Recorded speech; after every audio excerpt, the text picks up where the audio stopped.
بسم اللہ الرحمن الرحیم۔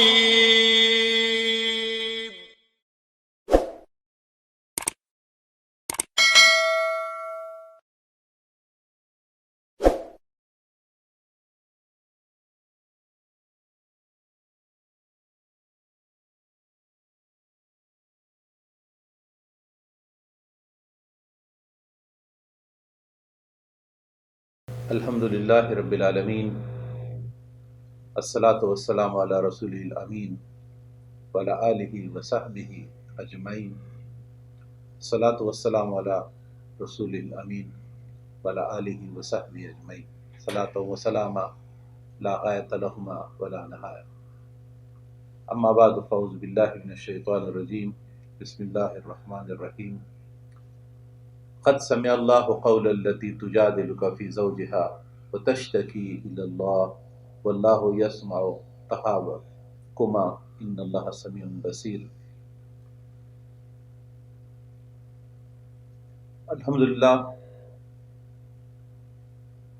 آج 28ویں پارے کے قرآنی احکامات رہنمائی حاصل کرنے کے لیے ہم قرآن حکیم کے آگے حاضر ہیں۔ ابتدا ہی سے یہ دعا کرنی چاہیے کہ اللہ تبارک و تعالی ہمیں قرآن حکیم کا فہم، قرآن حکیم میں غور و فکر کی توفیق عطا فرمائے۔ آج کے 28ویں پارے میں 9 صورتیں ہوں گی: سورہ مجادلہ، سورہ حشر، سورہ ممتحنہ، سورہ صف، سورہ جمعہ، سورہ منافقون، التغابن، الطلاق اور التحریم۔ ان 9 صورتوں پر مشتمل سورہ 28واں پارہ۔ سب سے پہلی صورت سورہ مجادلہ، اور چونکہ 28ویں پارے میں اکثریت صورتوں کی ہے تو مباحث اور روزمرہ کے احکامات زیادہ ہوں گے، اس لیے ہم سب احکامات تو نہیں لے سکیں گے، لیکن سیدھے نکات پہ بات کریں گے۔ سورہ مجادلہ کی پہلی ہی آیت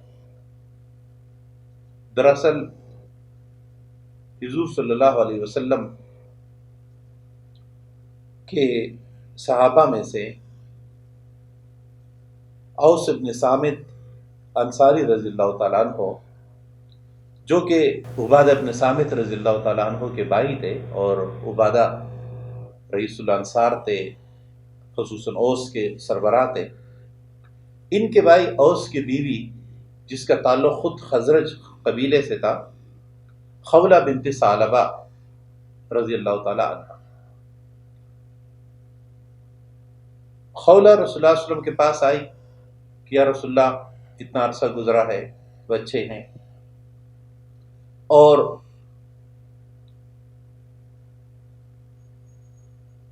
اوس بن صامت نے زہار کیا ہے۔ اب میں اپنے بچوں کے، ان کے مستقبل اور اپنی زندگی کے بارے میں پریشان ہوں، میری پریشانی ہے۔ اور جیسے ہم زہار پہ پہلے بات کر چکے ہیں کہ عربوں کے ہاں ایک طریقہ یا ایک برا طریقہ یہ رائج تھا کہ وہ جب چاہتے بیوی کو اپنے محرمات میں سے، کسی محرمات سے یا ان کے جسم کے کسی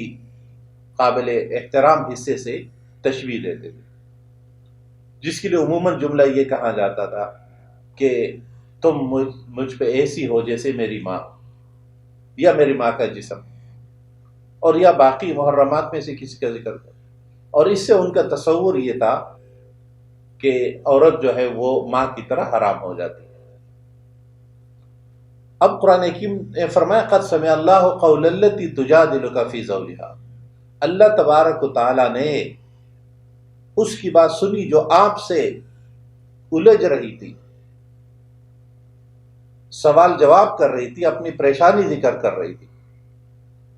اپنے شوہر کے بارے میں، وتشتکی الی اللہ، اور شکوہ کر رہی تھی، شکایت کر رہی تھی کہ میرے ساتھ کیا ہوگا، میرے ساتھ زیادتی ہوئی ہے۔ اللہ نے فرمایا واللہ یسمع تحاورکما، اللہ تمہارے دونوں کے حوار کو، گفتگو کو سن رہا۔ اب احادیث مبارکہ نے اس کی وضاحت کی کہ وہ ابھی اس کیفیت ہی میں تھی کہ یا رسول اللہ میرے ساتھ یہ ہوا، میرے ساتھ یہ ہوا، اور رسول اللہ صلی اللہ علیہ وسلم فرما رہے تھے کہ اللہ فیصلہ فرمائے گا۔ اسی دوران یہ وحی نازل ہوئی جس میں یہ فیصلہ کر دیا، جس کا ذکر اس کے بعد قرآن حکیم فرماتا ہے کہ اس مسئلے کا حل تو یہ ہے۔ یہ واقعہ دراصل اظہار ہے حقوق نسواء کی، یعنی یہ بھی ان احکامات میں سے ہے، زہار کا حکم ان احکامات میں سے ہے جس پہ قرآن حکیم مردوں پہ پابندی لگاتا ہے کہ یہ کام ہے بہت برا۔ قرآن حکیم فرماتے وَإِنَّهُمْ لَيَقُولُونَ مُنْكَرًا مِنَ الْقَوْلِ وَزُورًا، یہ بہت برا اور غلط بات ہے کہ جن عورتوں سے تم زہار کرتے ہو، مَا هُنَّ أُمَّهَاتِهِمْ، وہ تمہاری مائیں نہیں ہیں۔ جو ماں ہے اس کا اپنا مقام اور مرتبہ ہے، بیوی ماں کبھی نہیں بن سکتی۔ تم صرف ظلم اور زیادتی کے لیے، حقوق غصب کرنے کے لیے ایک عرصہ گزارنے کے بعد ان کو ماں ٹھہرا کر علیحدگی اختیار کر لیتے ہو۔ تمہاری مائیں تو صرف وہ ہے جنہوں نے تمہیں جنا ہے۔ اس سے یہ بھی رہنمائی ملی، یہ ہمارے ہاں جو ہم بالعموم موبولی بہنیں بنا دیتے ہیں، موبولی مائیں بنا دیتے ہیں، اور خواتین جو ہے موبولے بھائی بنا دیتے ہیں، اور ان سے پھر شرعی احکامات پامال کرتے ہیں کہ ان سے پردہ نہیں کرتے ہیں۔ اس سے یہ بھی ثابت ہوتا ہے کہ جو اللہ نے حرمت دے رکھی ہے، رشتے کی جو حرمت ہے بس وہی ہے، اضافی حرمت کسی کی اپنی مرضی سے نہیں ہو سکتی۔ کتنے بھی تقدس کا تعلق ہو، محبت کا تعلق ہو، دینی تعلق ہو، تو تب بھی اسلام کے احکامات لاگو رہیں گے۔ رسول اکرم صلی اللہ علیہ وسلم پردے کے احکامات اسی طرح خود پہ لاگو کرتے تھے جس طرح بقیہ صحابہ لاگو کرتے تھے۔ لہذا جب ان کا یہ مقام نہیں ہے اور انہوں نے پردے کے احکامات کو اپنے مقام و مرتبے کے لحاظ سے، ہمارے ہاں دینی حلقوں میں یہ بات بس دفعہ ہو جاتی ہے کہ لوگ اس احکامات شریعت کو کی پابندی نہیں کرتے یا ان کو پامال کر لیتے۔ کبھی بھی محققین کی یہ رائے نہیں رہی کہ کسی شخص کے دینی مقام و مرتبے کے لحاظ سے اس سے کوئی دینی حکم ساقط ہو جائے، بلکہ احکام شریعت کے سب یکساں پابند۔ تو قرآن حکیم نے تو یہ رہنمائی کر دی کہ کوئی تمہاری ماں نہیں بن سکتی صرف تمہاری حقیقی ماں کے علاوہ۔ دوسری بات اب حل فرمایا کہ والذین یظاہرون من نسائہم، جو لوگ اپنے بیویوں سے زہار کریں گے اور پھر یہ چاہتے ثم یعودون لما قالوا، پھر وہ چاہتے ہیں کہ ہم دوبارہ اعادہ کر لیں، رجوع کر لیں، واپسی اختیار کر لیں، تو قرآن حکیم نے فرمایا نہیں، تم نے غلطی کی ہے، اس کی سزا بھگتنی ہوگی۔ اور وہ غلطی کی سزا کیا ہے؟ فتحریر رقبۃ من قبل ان یتماسا، ایک غلام آزاد کرو گے بیوی سے تعلق بنانے سے پہلے، اور اگر اس کی توفیق نہیں ہے فمن لم یجد فصیام شہرین متتابعین من قبل ان یتماسا، تو پھر 2 مہینے کے روزے اور مسلسل۔ ہم اس کفارے یا کی کیفیت سے اندازہ لگا سکتے ہیں کہ اللہ اور اس کے رسول کے نزدیک یہ کتنی بڑی غلط بات تھی کہ بیوی کو تکلیف دینے کے لیے، اس کو نقصان پہنچانے کے لیے، اس کے حقوق پامال کرنے کے لیے اس کو ماں سے تشبیہ دی جائے۔ تو قرآن حکیم نے فرمایا یا تو غلام، اور اگر غلام جیسے کہ آج کے دور میں نہیں ہے تو 2 مہینے کے مسلسل روزے رکھو گے۔ فمن لم یستطع، اگر اس کی بھی استطاعت نہیں ہے، عمر زیادہ ہے، کمزور ہے، فاطعام 60 مسکینہ، تو 60 مسکینوں کو کھانا، اور 60 مسکینوں کا یہ کھانا پورے دن کا شمار ہوگا،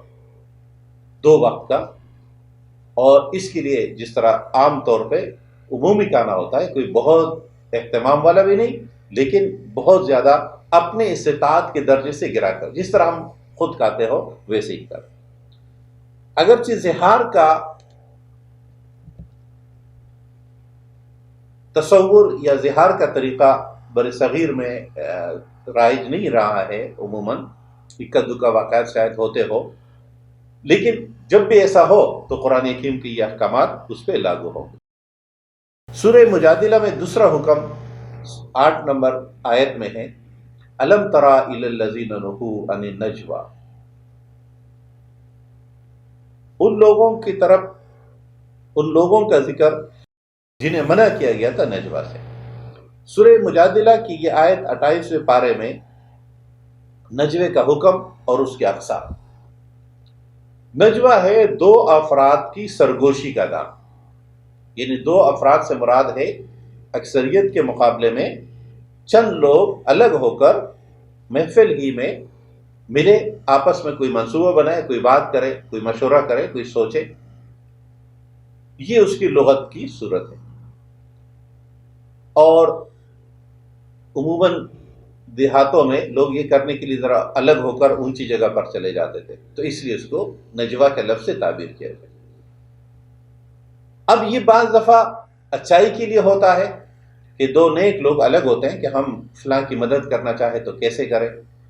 آپ کو پتہ ہے اس کی ضروریات کیا کیا ہے، یا ہم دین کا یہ کام کرنا چاہے تو یہ بہتر صورت میں کیسے ہو سکتی ہے۔ تو کبھی ہم نیکی کے لیے ملتے ہیں، سوچتے ہیں مخصوص لوگ، کبھی دو کبھی تین، یا ذرا سب لوگ بیٹھ کر نہیں سوچتے، منصوبہ کچھ لوگ بناتے ہیں۔ اور کبھی یہی کام دین کے خلاف ہوتا ہے، گناہ کے لیے ہوتا ہے، غلط کھلتی کے لیے ہوتا ہے۔ تو قرآن حکیم نے یہ تقسیم بھی بتائی کہ نیکی کے لیے ہونے والا مطلوب ہے اور برائی کے لیے ہونے والا غلط ہے۔ لیکن اس آیت نے ایک اور رہنمائی فرمائی جس پہ ہمارے مفسرین نے تفصیل سے لکھا ہے کہ قرآن حکیم نے یہاں نجوے کے لیے جو فرمایا الم تری الی الذین نہوا عن النجوى، جن لوگوں کو نجوہ سے منع کیا گیا۔ اب یہ ممانعت کا حکم یہاں تو ہے، اور اس کے بعد قرآن نے ریپیٹ کیا ہے اس کو، لیکن اس سے پہلے یہ حکم قرآن نزول کے لحاظ سے یہ حکم پہلے کا نہیں ہے۔ اس سے یہ بات ثابت ہوتی ہے کہ جب قرآن حکیم نے فرمایا کہ منع کیا گیا تو منع کا حکم تو آیا ہوگا، لیکن وہ حکم قرآن کا حصہ نہیں۔ اور ایسے کئی مقامات ہیں، یہ مستقل ایک موضوع ہے کہ قرآن حکیم کچھ احکامات اور کچھ باتوں کا ذکر کرتا ہے جو کہ خود قرآن میں موجود نہیں ہوتے۔ اس کا لازمی نتیجہ یہ نکلے گا کہ قرآن کے علاوہ بھی وہی ہے۔ ہم منکرین حدیث کے جس سوال کو یہاں اٹھانا چاہ رہے ہیں وہ یہ ہے کہ جو لوگ یہ کہتے ہیں قرآن کے علاوہ وہی نہیں ہے، تو قرآن تو یہ کہہ رہے ہیں کہ ہاں وہ جن لوگوں کو منع کیا گیا تھا، تو یہ ممانعت کا حکم تو قرآن میں نہیں ہے اس سے پہلے نزول کے اعتبار سے۔ ویسے تو اس سے پہلے کی صورتوں میں ترتیب کے لحاظ سے تو ہے، لیکن نزول کے اعتبار سے وہ اس کے بعد کا حکم۔ قرآن حکیم نے فرمایا کہ اس کے باوجود لوگ پھر بھی نہیں رکے، پھر بھی کرتے رہے۔ وَيَتَنَاجَوْنَ بِالْإِثْمِ وَالْعُدْوَانِ وَمَعْصِيَتِ الرَّسُولِ، اب یہ وہ نجوہ ہے جس کی ممانعت ہے، جو حرام ہے، گناہ کبیرہ ہے، گناہ کے لیے مشورہ کرنا، معصیت اور نافرمانی کے لیے، اور یہ معصیت رسول مراد ہے، رسول کے مخالفت میں خصوص۔ اب معصیت رسول کی ایک کیفیت یہ تھی کہ رسول اللہ علیہ وسلم کی موجودگی میں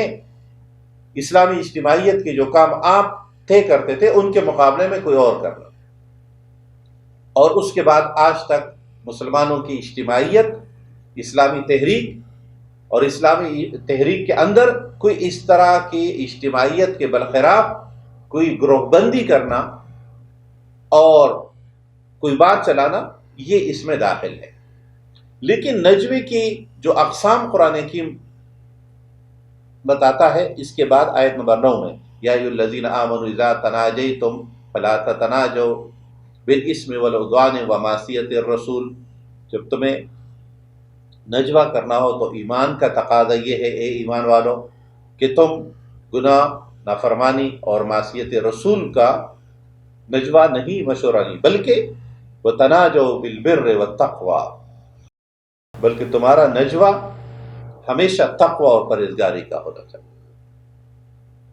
یہاں یہ ایک انفرادی عمل تھا جو رسول اللہ صلی اللہ علیہ وسلم کی زندگی میں مسلمانوں کے درمیان سے کچھ لوگ کرتے تھے، اور یہ منافقت کی ایک علامت تھی۔ جو ہمارے موجودہ مسلمان معاشرے، چاہے ان کی جیوی شکل ہو، چاہے خاندان کی شکل ہو، چاہے اسلامی اجتماعیت کی شکل ہو، چاہے محلے کی شکل ہو، تو یہ سب اس میں داخل ہے کہ ہر وہ کام جو نیکی کا ہے اس کے لیے تو انفرادی مشورے ہو اور کام ہو، لیکن جو یہ تین اسم، عدوان اور معصیت، ان تین کے لیے اگر ہے تو یہ ناجائز ہے اور حرام ہے۔ اجتماعیتوں میں، گیدرنگز میں، انسٹیٹیوشنز میں یہ صورتحال بہت ہوتی ہے، ہمارے عام اداروں میں، اور ہر جگہ ایک گروپ بندی ہوتی ہے۔ اس کا نفسیاتی حل تو یہ ہے کہ گروپنگ ہمیشہ بالائی ذمہ داران کرواتے ہیں، یعنی جو باس یا ایگزیکٹو سطح کے ذمہ دار، اور اس کا حقیقی شکل یا واضح شکل یہ ہوتی کہ وہ کچھ لوگوں کو منظور نظر بنا دیتے ہیں۔ جب آپ کہیں اپنے انسٹیٹیوشن میں، اپنے اداروں میں، اپنی اسلامی اجتماعیتوں میں چند لوگوں کو منظور نظر یا نوازنا شروع کر دیتے ہیں تو اس اجتماعیت میں شامل باقی لوگ آپ سے دور ہو کر آپس میں اکٹھ بن جاتا ہے۔ اس لیے یہ جو ہم محاورہ کہتے ہیں مچھلی سر سے سڑتی ہے، تو اجتماعیتوں کے اندر قباحتیں بھی اوپر سے آتی ہے، اور اس کو جب ہم ملکی سطح پر لیتے ہیں تو اس کے جو اثرات ہوتے ہیں وہ بڑوں کے وہ اثرات ہوتے ہیں، حکمرانوں کے وہ اثرات ہوتے ہیں جو نیچے تک منتقل ہوتے ہیں۔ اس لیے شیخ سعدی نے کہا تھا کہ جب حکمران ایک انڈا ہڑپ کر لیتا ہے، ایک انڈے کی کرپشن کرتا ہے، یعنی تھوڑی سی کرتا ہے، تو نیچے کے لوگ ہزاروں مرغیاں ہڑپ کر چکے ہوتے ہیں۔ تو یہ ہے نجوے کے روکنے کا طریقہ کہ ہر اجتماعیت اپنے لوگوں کو یکساں رکھے۔ عموماً اجتماعیتوں میں اختلاف رائے ہوتا ہے، اختلاف رائے کوئی بعد المشرقین نہیں ہوتا کہ دوسری رائے بالکل غلط یا 100% غلط ہوتی ہے، بلکہ وہ ایک دو اور تین رائے آپس میں قریب قریب ہوتی ہے۔ اگر پہلی ایک رائے مفید ہے تو دوسری رائے اس کے مقابلے میں بالکل غلط یا بالکل غیر مفید نہیں ہوتی۔ تو اگر اکثریت ایک رائے اپنا لیتی ہے تو دوسری رائے کوئی ایسی نہیں ہے کہ اس کی بنیاد پر کسی کو مردود حرم ٹھہرایا جائے۔ تو قرآن حکیم نے نجوے کا یہ حکم اور اس کے اقسام بتا کر آخری بات بتا دی، انما النجوى من الشیطان، کہ یہ جو گناہ کا نجوہ ہے یہ تو شیطان کی طرف سے ہے، تاکہ ایمان والوں کو تکلیف اور نقصانات سے دشوار کر۔ اور تم تو اہل ایمان ہو، تم تو اس اجتماعیت کا حصہ ہو، اور ظاہر ہے کوئی یہ نہیں چاہتا کہ اس اجتماعیت کو نقصان ہو، لہٰذا ان چیزوں سے باز آ جائے۔ سورہ مجادلہ میں تیسری اہم بات آیت نمبر 11 میں ارشاد فرمائی، یا ایھا الذین آمنوا اذا قیل لکم تفسحوا فی المجالس فافسحوا یفسح اللہ لکم، اے ایمان والو جب تم سے کہا جاتا ہے کہ مجالس میں دور دور بیٹھ جائے، کبھی کہا جاتا ہے قریب قریب بیٹھ جائے، کہ انہیں مجلس میں جو ترتیب کے لیے کہا جائے وہ، اور وَإِذَا قِيلَ انشُزُوا فَانشُزُوا، اور جب کہا جاتا ہے تمہیں کہ چلے جاؤ، اور جب کہا جاتا ہے تمہیں، جیسے کہ عموماً اجتماعیتوں میں ہوتا ہے کہ لوگ زیادہ ہو تو ہم کہتے ہیں قریب قریب ہو جائے، لوگ کم ہو تو ہم کہتے ہیں فاصلے فاصلے سے بیٹھے۔ یعنی یہ آیت ہے نشست و برخاست کے آداب کے بارے میں، جس طرح مینجمنٹ اور انتظامیہ ذمہ داران کہے ویسے مجلس میں بیٹھنا چاہیے۔ عموماً لوگ مجلس میں خود سے آ کر دیکھتے ہیں اچھی کرسی کہاں ہے، بڑی کرسی کہاں ہے، اور میں کہاں سے نمایاں نظر آؤں گا، اور وہاں جا کر تشریف فرماؤں۔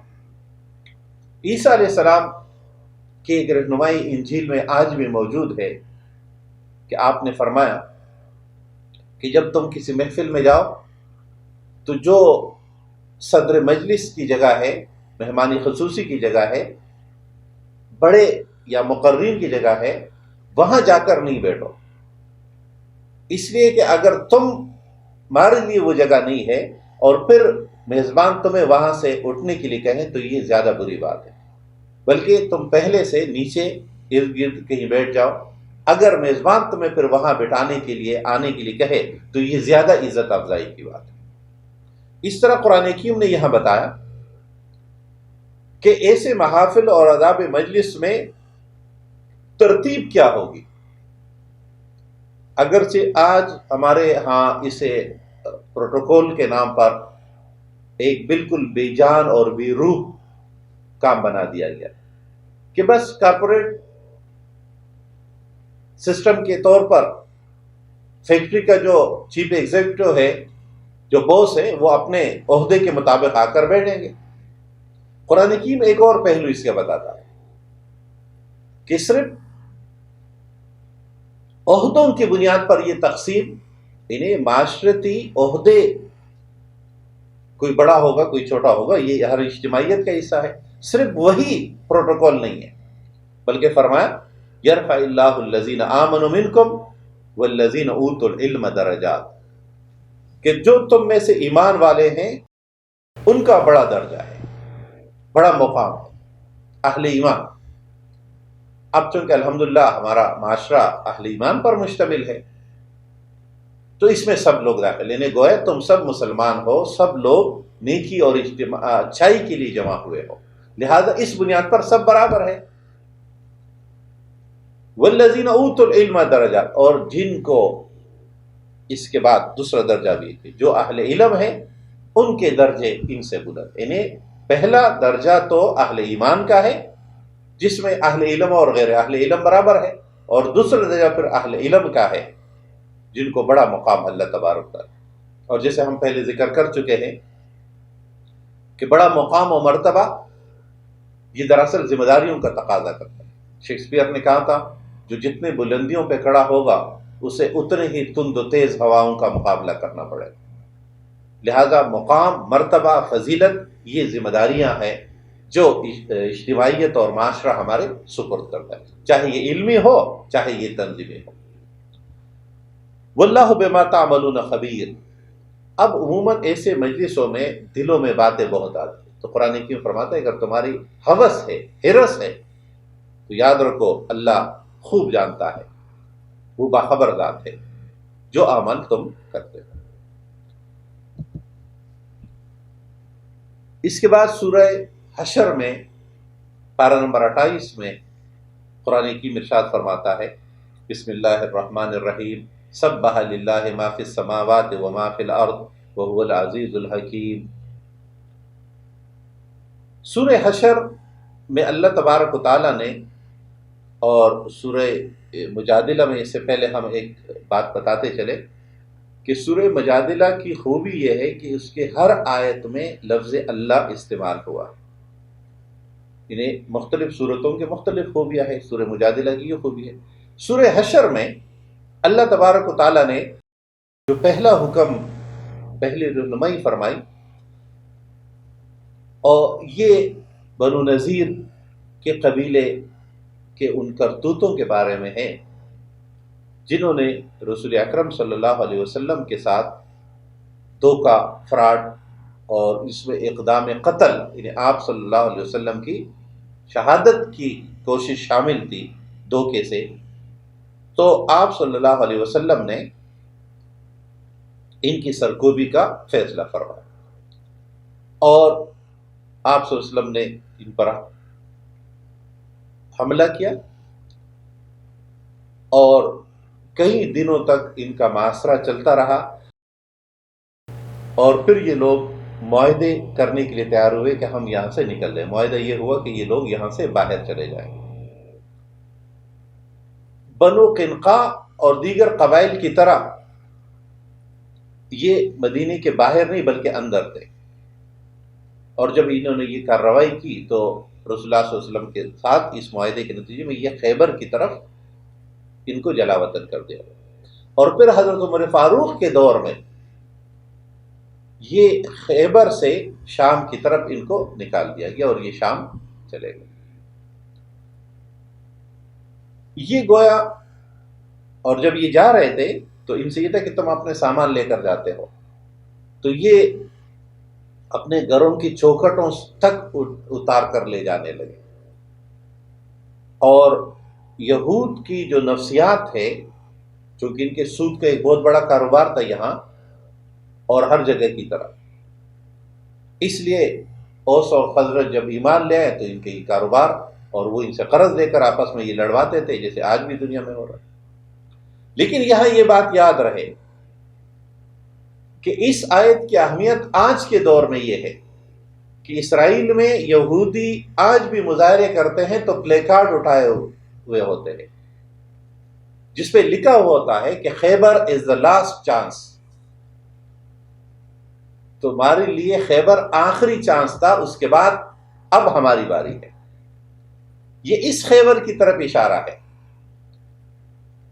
ہمارے لوگ کہتے ہیں قرآن حکیم بین الاقوامی اور خارجی باتیں کرنے کے بجائے صرف ہم نے قرآن حکیم کو اپنے اندرونی معاملات کے ساتھ خاص کر دیا۔ قرآن حکیم جس بات کو 1400 سال پہلے ذکر کر رہا ہے وہ ہماری طرف سے اگر رکی ہے تو جن کے ساتھ واقع ہوا یہودیوں نے اسے فراموش نہیں کیا، اور وہ آج جو کچھ کر رہے یہ تسلسل ہے۔ تبھی اس کے مقابل میں فلسطین کے ہمارے قابل فخر مسلمان مجاہدین مرد و خواتین جب یہ نعرہ لگاتے ہیں کہ خیبر خیبر یا یہود جیش محمد سوف یعود، تو گویا انہوں نے بھی اس سبق کو یاد رکھا ہے کہ یہودیوں خیبر یاد رکھو، محمد کا لشکر صلی اللہ علیہ وسلم پھر آ رہا، بس انتظار اس کا ہے کہ امت محمدی ایک لشکر جرار بن سکے۔ اور وہ اس موجودہ جو تاج برطانیہ اور اتحادیوں کی ہوئی جو جغرافیائی تقسیمیں ہیں، چھوٹے چھوٹے راجواڑے بنا کر ان کو میونسپل کارپوریشنز کو ریاست کا درجہ دے کر، یعنی ایک شریف مکہ کے بیٹوں کو 3 ممالک دیے گئے اور ان کے خاندان ان پہ حکمران رہے۔ اردن ایک چھوٹی سی ریاست جو اس دور میں ترکی کی میونسپل کارپوریشن جتنی تھی، اسے شریف مکہ کے ایک بیٹے اور اس کا تسلسل آج تک جاری ہے۔ اس طرح عراق اور مصر دوسرے بیٹوں کو۔ وجہ کیا تھی؟ عثمانی سلطنت سے بغاوت یا سازش اور لانس آف عربیہ کا ساتھ ہے۔ اگرچہ انگریزوں نے بھی حجاز، مکہ، مدینہ ان کے بغاوت اور ان کے انگریزوں کی طرف پلٹ جانے کے باوجود ان کو نہیں دیا، بلکہ وہ آل سعود کو دے دیا، اور جس کے نتیجے میں یہ معاملہ آج تک جاری ہے۔ تو قرآن حکیم نے فرمایا هو الذی اخرج الذین کفروا من اہل الکتاب من دیارہم لأول الحشر، وہی وہ ذات ہے جس نے کافروں، اہل کتاب میں سے جو کافر ہے، ان کو نکالا ان کی جگہوں سے۔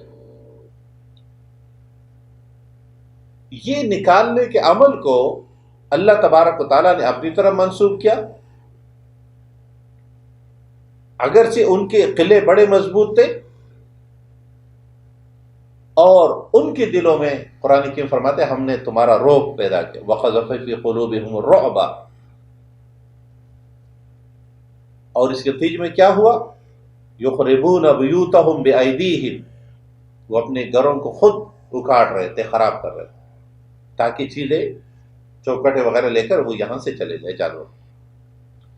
یہ بنو نذیر کے اس واقعے میں ایک اور پہلو کی طرف قرآن حکیم نے رہنمائی فرمائی کہ جب محاصرہ ہوا تو محاصرے میں محصوروں کو دباؤ بڑھانے کے لیے مختلف کام کرنے پڑتے، ان کا پانی روک دینا، ان کی طرف غذائی اجناس کی جانے کو روک دینا، ان کے ارد گرد کے درختوں کو کاٹنا۔ تو جب یہ مسلمانوں نے کاٹے تو ایک پروپیگنڈا لوگوں نے شروع کر دیا کہ یہ تو درختوں کو کاٹ رہے ہیں۔ قرآن حکیم نے فرمایا ما قطعتم من لینۃ او ترکتموها قائمۃ علی اصولها، کہ تم نے جو کچھ کاٹا اور جو تم نے رہنے دیا یہ اللہ کے حکم سے، اور اس کی وجہ کیا ہے؟ تاکہ فاسقین کو کچھ چکا دیا جائے، وہ مزہ جو اس سے پہلے وہ مسلمانوں کو نقصان پہنچا رہا۔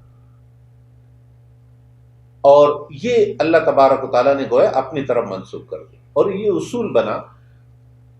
کہ جنگ کے دوران دشمن سے رویہ وہی ہوگا جو جنگ کا تقاضا ہوگا۔ ان اخلاقی پابندیوں کے ساتھ، یعنی اسلام ان درختوں کے کاٹنے کی تو ذمہ داری لیتا ہے، غذائی اجناس روکنے کی ذمہ داری لیتا ہے، لیکن اسلام اس کی اجازت نہیں دیتا کہ دشمن کی عزت عصمت کو پامال کیا جائے، شبخون مارا جائے، ان کی بہن بیٹیوں کو اٹھایا جائے۔ اس لیے بوسنیا میں مسلمان خواتین کی جتنی بھی بے حرمتی ہوئی، کبھی کہیں سے کسی نے یہ نہیں کہا کہ اب مسلمانوں کو موقع ملے گا تو ہم جواب غزل کے طور پر ان سے بدلہ لیں گے۔ یہ وہ اخلاقی پابندیاں ہے جو اسلام عائد کرتا ہے اپنے ماننے والوں پر۔ دوسری رہنمائی بنو نذیر کی اس واقعے میں یہ ہوئی کہ یہ جو ان کی جگہ آ گئی، ساتھ ان کا مال اجناس بہت مل گئی، تو قرآن حکیم فرمائے وما آفا اللہ علی رسولہ منہم فما اوجفتم علیہ من خیل او ولا رکاب، کہ جو کچھ اللہ تبارک و تعالیٰ کو کے رسول کو مال فے ملا ہے، جن پر تم نے گھوڑے نہیں ڈلوائے، نہ تم نے لڑائی کی، انہیں لڑائی کے بغیر جو کچھ حاصل ہوا، بلکہ یہ اللہ نے تمہیں عطا کیا ہے، اور یہ گویا اللہ کی طرف سے عطیہ ہے، انہیں وہ دشمن کے ساتھ لڑائی کے نتیجے میں حاصل ہونے والا مال جس پہ لڑائی جنگ نہیں ہوئی ہو۔ تو قرآن حکیم نے فرمایا ما افاء اللہ علی رسولہ من اہل القری فللہ وللرسول، یہ اللہ اور اس کے رسول ہے، یہ غنیمتوں کا پہلا اصول۔ وَلِذِي الْقُرْبَى وَالْيَتَامَى وَالْمَسَاكِينَ وَابْنِ السَّبِيلِ، یہ مسکینوں اور محتاج ضرورت مندوں۔ اب سوال پیدا ہو رہا تھا کہ جب جنگ ہو تو مفتوحہ علاقے اور چیزیں وہ مجاہدین میں تقسیم ہوں گی، اس میں صرف 5واں حصہ رسول اکرم صلی اللہ علیہ وسلم اور دراصل سرکاری اخراجات کے لیے، آپ صلی اللہ علیہ وسلم کے گھرانے کے لیے، لیکن یہاں فرمایا کہ یہ اللہ اور اس کے رسول کا ہوگا، اس کے نتیجے میں مسکینوں اور معاشرے کی ضرورت مند سب کے حصہ۔ اس کے بعد والے اس آیت نمبر 7 سورہ حشر کا جو جملہ ہے وہ اسلام کے معاشی اصولوں کا ایک بنیادی اصول ہے۔ قرآن حکیم نے فرمایا کہ لا یکون دولتم بین الاغنیاء منکم، یہ ہم کیوں کہہ رہے ہیں کہ یہ اللہ اور اس کے رسول کا ہے؟ اس لیے تاکہ دولت تم میں سے صرف غنیوں کے ہاتھوں میں مرتکز نہ ہو۔ ارتکازی دولت اور تقسیمی دولت، یا دولت کا سرکولرزیشن، یہ چند ہاتھوں میں مرتکز ہونے کے نتیجے میں کیا ہوتا ہے؟ جیسے آج کی دنیا کا سب سے بڑا مسئلہ ہے کہ دنیا کی 80 سے 90% کی دولت ایک بعض اس کو 1.5 بھی کہہ لیتے ہیں، 1.5 سے 2% افراد کے ہاتھوں میں ہے، یعنی وہ انگلیوں پر گنے جانے والے افراد جو دنیا کے 80% دولت کے مالک ہیں۔ اور ہمیں دنیا کے اس وقت جو موجودہ تقسیم دولت کا نظام ہے اسے سمجھنا چاہیے، تو تب ہم اس کو جان سکیں گے کہ قرآن حکیم جب اس وقت یہ کہہ رہا ہے اور اس حکم کو عملی طور پر حضرت عمر فاروق رضی اللہ تعالی عنہ نے اپلائی کیا اس وقت جب عراق کی وسیع زمین مجاہدین نے فتح کی، اور اگر ہر مجاہد میں یہ زمین تقسیم کر دی جاتی تو ہر مجاہد کئی کلومیٹر زمین کا ایک جاگیردار بن جاتا۔ حضرت عمر فاروق رضی اللہ تعالیٰ عنہ نے صحابہ کے درمیان یہ بات رکھی کہ عراق کی زمین بعد میں آنے والے مسلمانوں کے لیے بھی محفوظ رہے گی، یہ موجودہ مجاہدین میں تقسیم نہیں ہوگی۔ اور دلیل میں قرآن حکیم کی یہ آیت ذکر کی کہ دولت چند لوگوں کے ہاتھوں میں مرتکز ہونا یہ معاشرے کی ترقی، معاشرے کی معاشی جدوجہد کو نقصان پہنچاتے ہیں۔ پھر جاگیردار وجود میں آ جاتے ہیں، سردار وڈیرے وجود میں آ جاتے ہیں، خان نواب وجود میں آ جاتے ہیں، اور عام معاشرہ غلام بن جاتا ہے۔ اس لیے حضرت عمر فاروق رضی اللہ تعالیٰ عنہ نے یہ حکم جاری کیا، اور آج تک زمینوں کا جو بنیادی اصول ہے کہ وہ زمینیں جو جنگ کے نتیجے میں حاصل ہوتی ہے وہ خراجی زمینیں کہلاتی ہیں، اور وہ زمین والے جو خود ایمان قبول کرتے ہیں وہ ان کی زمینیں ان کی اپنی زمینیں رکھتی ہیں. جیسے مدینہ النبی صلی اللہ علیہ وسلم کے لوگوں نے خود ایمان قبول کیا، لیکن عراق اور وہ علاقے جہاں جہاد ہوا، قتال ہوا، وہ زمینیں خراجی رہی. تو قرآن حکیم نے ایک اصول یہ دیا کہ دولت جب بھی چند لوگوں کے ہاتھوں میں مرتکز ہوگی، اور یہی سرمایہ دارانہ نظام ہے. سرمایہ دار نظام میں پھر یہ جو اندرونی تقسیم ہے سوشلزم کی یا کیپٹلزم کی، تو اس میں فرق یہ ہے کہ سرمایہ ہو تو چند لوگوں کے ہاتھ، لیکن یہ چند لوگوں میں اس کی کیفیت کیا ہو، تو سوشلزم اس کو اجتماعیت سے تعبیر کرتا ہے، جس کی تعریف ہم یہ کرتے ہیں کہ جب فرد معاشرے کا استحصال کر رہا ہو تو یہ کیپٹلزم ہے، سرمایہ دار نظام کی یہ والی شکل، جیسے پاکستان اور اس وقت کے غالب اکثریت دنیا میں ہے. اور جب معاشرہ فرد کا استحصال کرتا ہو، فرد کا وجود فنا ہو جاتا ہو، تو اسے سوشلزم سے تعبیر کرتا ہے. اس لیے نہ سوشلزم نے یہ مثال نہیں پیش کی کہ سوویت یونین میں رہنے والے سب لوگ یکساں کھائے، یکساں پیے، یکساں کپڑے بنے. اس لیے اسٹالن سے اس بوڑھیا کا یہ سوال درست تھا کہ میرے اور آپ کے شوز ایک جیسے کیوں نہیں ہیں. تو سوشلزم نے جو مساوات کا نظریہ دیا اس میں بھی ارتکاز دولت، لیکن ریاست کے ہاتھوں مرتکز. انہیں فرق یہ ہے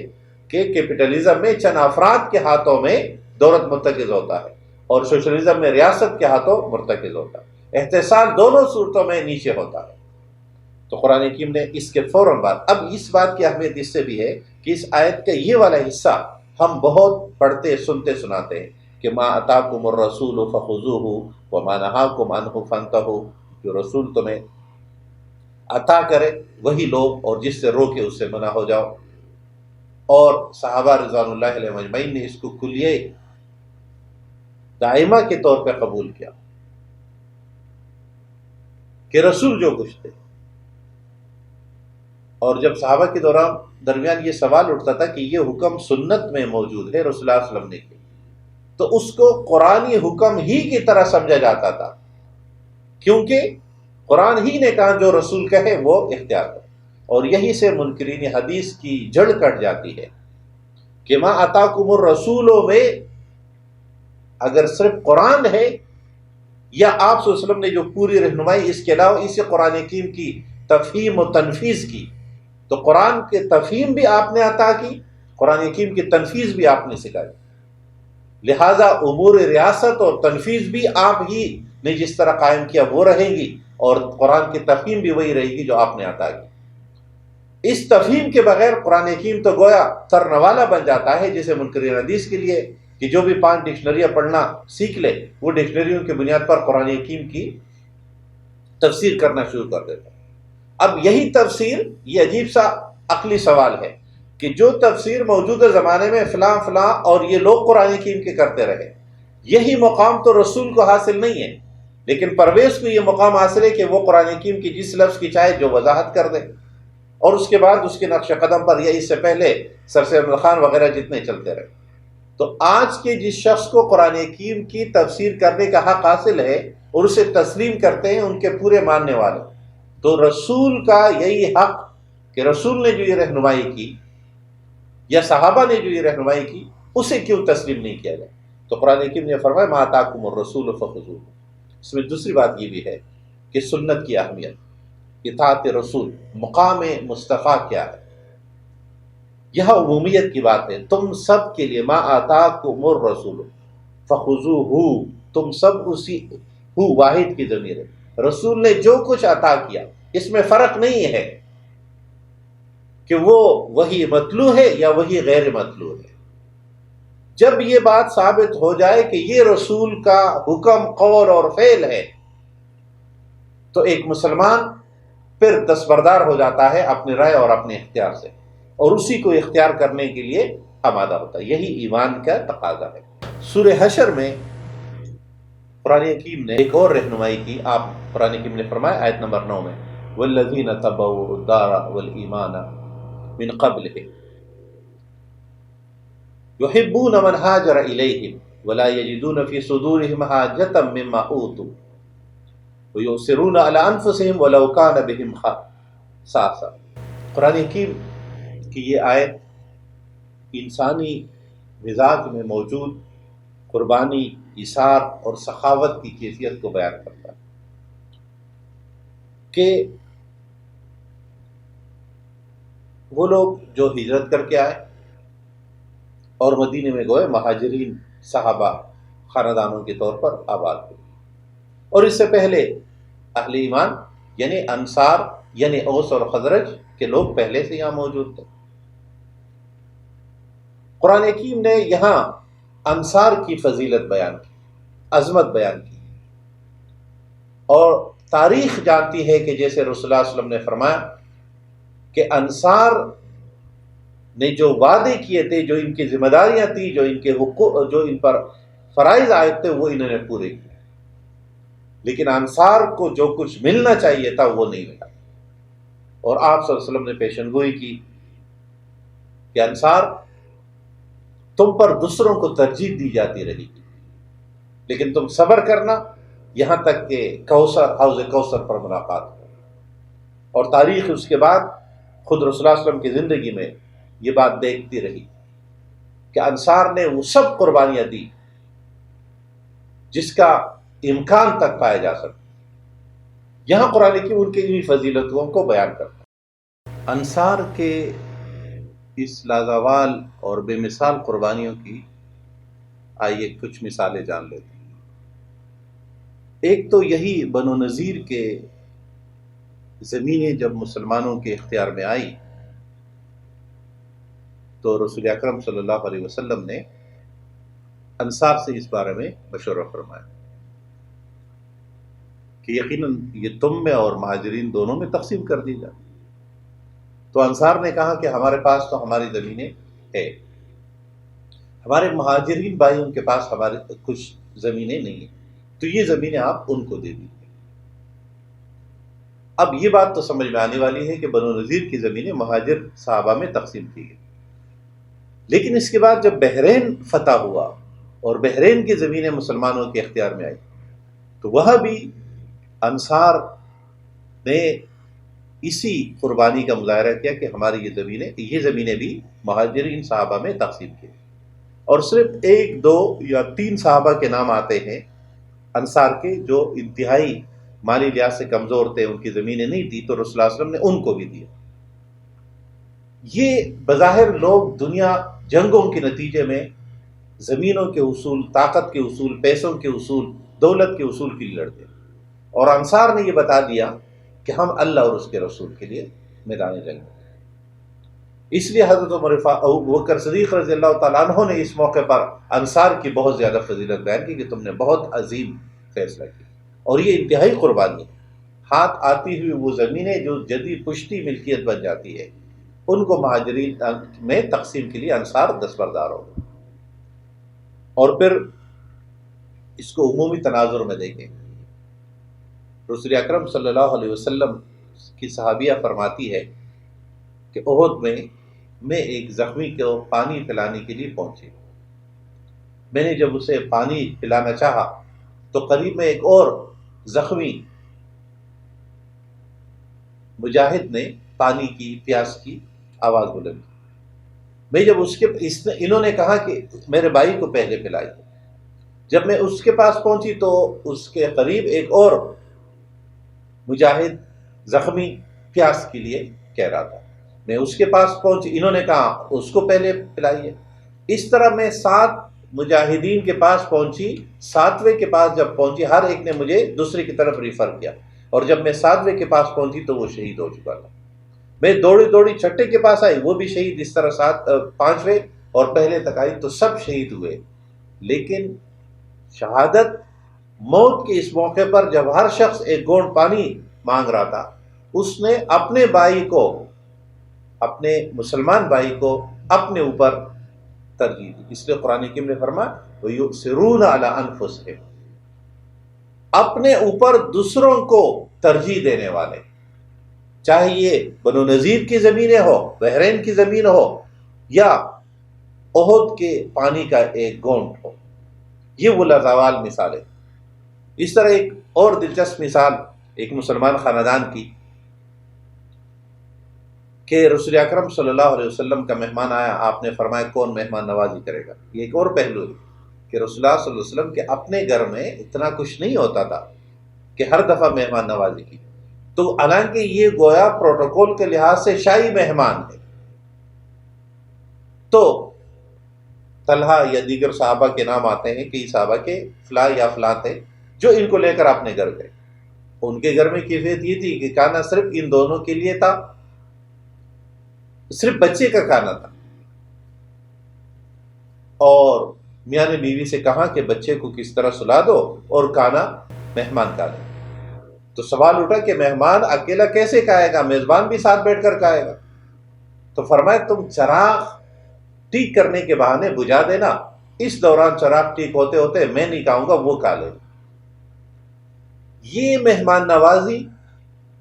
اس حد تک. ہم تو مہمان آتا ہے تو پہلے یہ پوچھتے ٹھنڈا گرم کے نام پہ ٹرخا دیتے ہیں، کھانے کے وقت چائے پہ ٹرخا دیتے ہیں. لیکن وہ مہمان نوازی، حالانکہ اب معاشرے میں الحمدللہ کھانے پینے کا کوئی مسئلہ نہیں، کھانا بہت ہے، لیکن ہم نے اپنے سٹیٹس بنا رکھے ہیں کہ نہیں مہمان کو ہمیشہ بہت اچھا کھلانا ہے، بہت اچھا ہر وقت ہوتا نہیں ہے. تو مہمان ہمارے ایزی اور عام کھانے سے بھی رہ گیا، اور ہم پہلے بتایا نہیں تھا، یہ بتا کر نہیں آئے، اچانک آ گئے، تو جس کی وجہ سے وہ بیچارہ کھانے سے رہ جاتا. انسانی معاشروں میں آپس میں جتنی آسانیاں ہوگی اتنے ہی فوائد ملیں گے معاشرے کو. جتنے تکلفات، جتنا تصنع ہوگا، جتنا دکھلاوا ہوگا، اتنے ہی مشکلات کا ہم شکار ہوں گے. تو خود کو بھوکا رکھ کر اپنے مہمان کو کھلانا، اس نے فرق واضح کر دیا کہ یہاں لفظ یسرون ایثار استعمال ہوا، جس کی تعریف یہ ہے کہ اپنی ضرورت کی چیز دوسرے کو دینا ایثار ہے، اور سخاوت اپنی ضرورت سے زائد کی چیز دوسرے کو دینا. قرآن حکیم جس معیار کو مومنوں سے چاہتا ہے وہ ہے ایثار. جب ہمارے پاس آدھی روٹی ہے، اس آدھی روٹی میں اپنے بھائی کو شریک کرنا. اور الحمدللہ اس پہ اللہ کا جتنا شکر ادا کیا جائے وہ کم ہے کہ مسلمان معاشرے، خصوصاً برصغیر کے مسلمان معاشرے، ایثار میں، انفاق میں ایک نمایاں اور ممیز مثال رکھتے ہیں دنیا بھر میں. جتنی قوتیں ہے پیسوں کی، معاشی قوت جتنی ہے فی کس آمدنی کے حساب سے جو یہاں ریشو بنتا ہے، اور اس حساب سے یہاں جو انفاق کا ریشو بنتا ہے، دوسروں پہ خرچ کرنے کا ریشو بنتا ہے، وہ ان معاشروں کے مقابلے میں جہاں فی کس آمدنی یہاں سے بہت زیادہ ہے اور دنیا میں دوسرے تیسرے چوتھے نمبر پر آتی ہے، اس کے مقابلے میں وہاں انفاق یا خرچ کرنا کم ہے بمقابلے یہاں کے. اور پھر جیسے ہم ہمیشہ بات کرتے ہیں کہ انفاق ایک اور چیز ہے اور ڈونیشن ایک اور چیز ہے. ڈونیشن میں تو بہت لوگ خرچ کرنا چاہتے ہیں اس لیے کہ اس کی دنیاوی فوائد ہے. انفاق فی سبیل اللہ کا چونکہ دنیاوی فائدہ مطلوب نہیں ہوتا، مقصود نہیں ہوتا. تو قرآن حکیم کا مطلوب یہاں ہے ایثار، دوسروں پر اپنے آپ، دوسروں کو ترجیح دینا اپنے آپ پر، اور یہ ہر معاملے. قرآن حکیم سورہ حشر میں آیت نمبر 10 میں رہنمائی فرماتا ہے کہ صلح حدیبیہ کے بعد، جس میں یہ شرائط طے ہو گئی تھی کہ جو مسلمان مکہ سے ہجرت کرنا چاہے گا، مدینہ آنا چاہے گا، تو اسے اس کی اجازت نہیں ہوگی، اسے عند طلب واپس کیا جائے گا. لیکن جو مدینے کے میں سے کوئی شخص مکہ واپس جانا چاہے گا اسے واپس نہیں کیا جائے گا. اور ظاہر یہ بظاہر ایک تکلیف دہ شرط تھی. اس دوران کچھ خواتین ہجرت کرنا چاہ رہی تھی، اہل مکہ نے یہ تقاضا کیا کہ یہ خواتین کو واپس کیا جائے۔ مسلمانوں کے لیے ایک بڑے امتحان کی بات تھی کہ مسلمان خاتون کافروں کے حوالے کیسے کی جائے گی، اور رسول اکرم صلی اللہ علیہ وسلم نے یہ فیصلہ فرمایا کہ معاہدہ مردوں کے درمیان تھا، جو خواتین آئے گی ان کو واپس نہیں کیا جائے گا۔ یہ قرآن حکیم کی آیت اس حکم کی بنیاد ہے۔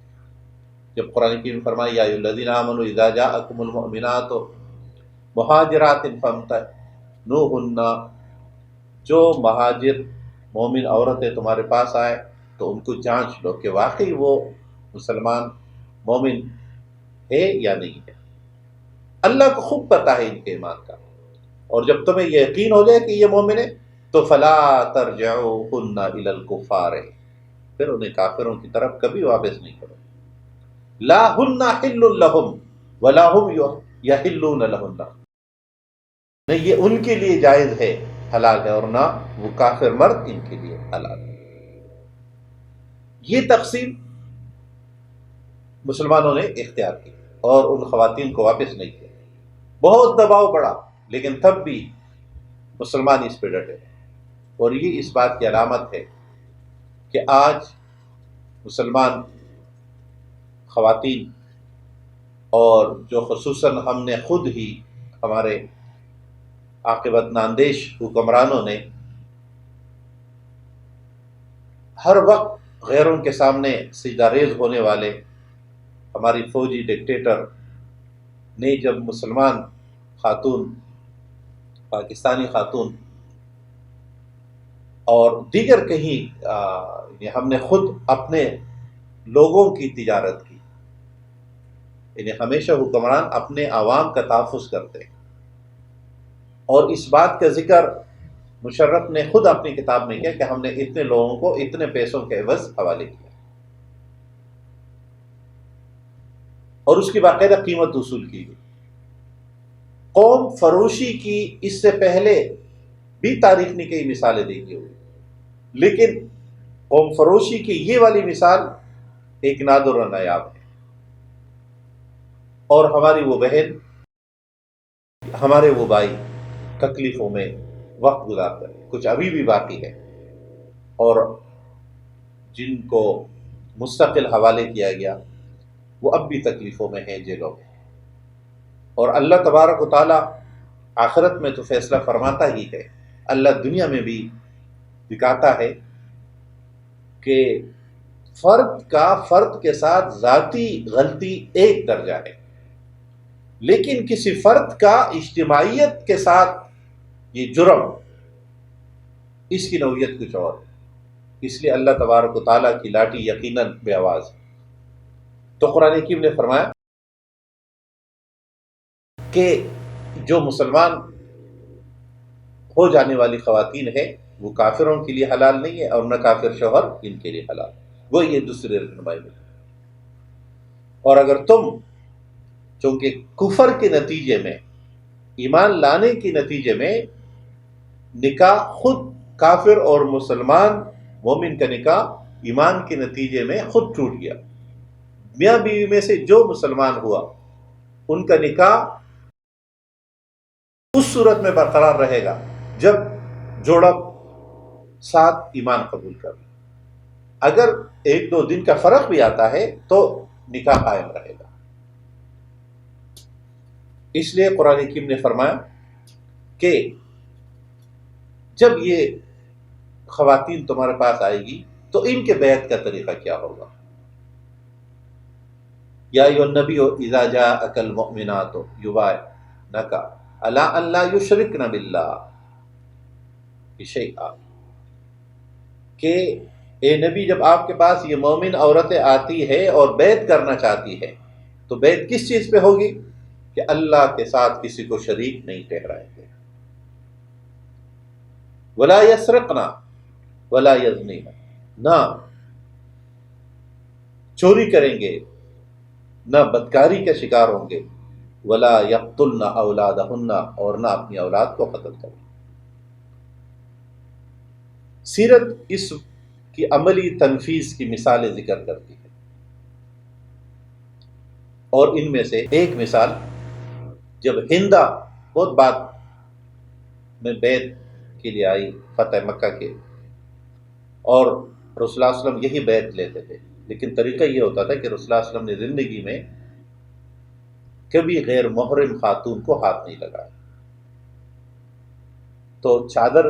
کپڑے کا ایک حصہ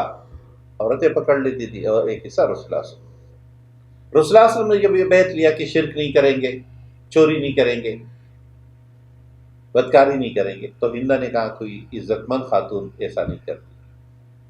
بیعت کرتے ہوئے، لیکن اس ٹکڑے پر اس کے الفاظ بڑے عجیب تھے، وَلَا يَقْتُلْنَ أَوْلَادَهُنَّ، اور نہ اپنی اولاد کو قتل کریں۔ تو ہندا نے کہا ہم نے تو پہلے پالے تھے، پرورش کی تھی، آپ نے بدر میں مارا۔ یہ وہ دکھ اور درد جو اس نے محسوس کیا، لیکن ظاہر اس کے بالعکس بھی تھا کہ جو دکھ درد خود ہندا کے خاندان نے، ابو جہل کے خاندان نے مسلمانوں کو پورے مکی دور میں پہنچایا۔ انسان ہمیشہ اپنے غلطیاں بھولتا ہے اور اپنے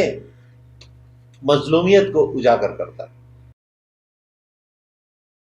وَلَا يَأْتِينَ بِبُهْتَانٍ، اور نہ تم بہتان ترازی کرو گے کسی پر، اور نہ معروف میں نافرمانی کرو گے۔ فَبَايِعْهُنَّ، اس پر خواتین سے بیعت، اور آپ صلی اللہ علیہ وسلم کو قرآن حکیم نے حکم دیا کہ وَاسْتَغْفِرْ لَهُنَّ اللَّهَ، آپ اللہ سے ہمیشہ ان کے لیے استغفار کی دعا کی۔ اور خوش قسمت ہے وہ لوگ جن کو رسول اللہ صلی اللہ علیہ وسلم کے استغفار میسر ہو۔ ان اللہ غفور الرحیم، اللہ تبارک و تعالیٰ بخشنے والا اور رحم فرمانے۔ سورہ حشر میں ایک اور رہنمائی قرآن حکیم کے بارے میں ہے، آیت نمبر 21 سے، لو انزلنا هذا القرآن على جبل لرأيته خاشعا متصدعا من خشية الله وتلك الأمثال نضربها للناس لعلهم يتفكرون۔ اگر ہم اس قرآن کو پہاڑ پر نازل کر دیں، لرأيته خاشعا متصدعا من خشية الله، تو آپ اسے اللہ کے ڈر اور خشوع کی وجہ سے ریزہ ریزہ ہوتے تھے۔ یعنی گویا پہاڑ یہ استعداد نہیں رکھتے کہ اس قرآن کا تحمل کر سکے، اس قرآن حکیم کی ذمہ داری کو اٹھا سکے۔ یہ استعارہ قرآن حکیم نے استعمال کیا ہے کہ قرآن کو اٹھانا، قرآن نظام کو قائم کرنا یہ کوئی آسان کام نہیں۔ اس کے لیے جن لوگوں کو اللہ نے منتخب کیا ہے وہ خوش قسمت بھی ہے، عظیم بھی ہے، اولو العزم بھی ہے، وہ پہاڑی کے چراغ ہے، وہ روئے زمین کی سب سے مقدس مخلوق ہے، چاہے رسول اللہ صلی اللہ علیہ وسلم کے دور میں آپ کے ساتھ ہو، چاہے آج جو قرآن کے ساتھ ہے، جو قرآنی نظام کے ساتھ ہے، جو قرآن حکیم کے نظام کے قائم کرنے اور تنفیذ کرنے والے لوگ ہیں، وہ اس عظمت کے مقام کے حامل ہیں۔ قرآن حکیم نے فرمایا کہ یہ قرآن بھیجا کس ذات نے ہے، تو پھر اللہ تبارک و تعالیٰ کے صفات، هو اللہ الذی لا الہ الا هو عالم الغیب والشہادہ، کل اور ظاہر سب کو جاننے والا، وہ رحمان اور رحیم ذات ہے۔ اور پھر اللہ کے مزید صفات، وہ اللہ جس کے سوا کوئی معبود نہیں، وہ الملک، وہ مالک، قدوس، سلام، مؤمن، مہیمن، عزیز، جبار، متکبر، اور سبحان اللہ عما یشرکون، تم جو کچھ ان کے بارے میں ناگفتہ باتیں لوگ کرتے رہے اللہ کے بارے میں، اللہ ان سب سے بالا تر اور پاک ہے۔ کوئی کمی اور لوز پوائنٹ ان کے ذات اور صفات میں نہیں، کمال کے تمام صفات اللہ میں موجود ہے۔ وہ اللہ الخالق البارئ المصور، وہ اللہ، یہاں تین صفات استعمال ہوئے، خالق، بارئ اور مصور۔ ہم انسان کے جسم میں، اس کائنات میں، اور خود اگر کسی گھر کی مثال میں یہ سمجھنا چاہیں، ہم جب گھر بناتے ہیں تو پہلے بیسک اسٹرکچر کھڑا کرتے ہیں، دیواریں، چھت، یہ تخلیق، یہ خالق، یہ پہلی کیفیت ہے۔ اسی طرح انسان میں پہلے ڈھانچہ،